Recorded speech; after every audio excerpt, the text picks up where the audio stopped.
जति सक्नुहुन्छ त्यति मजाले हाले पनि हुन्छ। यसरी हाले बराबर गरेर यसरी मजाले दबाउनु। पातलो पनि हुन्छ साथीहरू, खानामा एकदम जता कतै आलु लाग्या पनि हुन्छ, मजा पनि आउँछ साथीहरू खानामा। तरकारी बनायो भने त बिचमा डल्लो पर्छ मेरो त साथीहरू। यसरी मजाले दम नलगाइकन यसरी बेल्ने, दम लगायो भने फाट्छ भन्ने डर हुन्छ साथीहरू।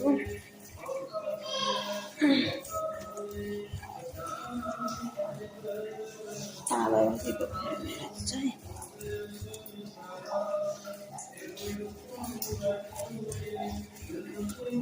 यति ठुलो भयो साथीहरू, एउटै परोठाले अगाइहाल्छ मलाई त, सबैको लागि एक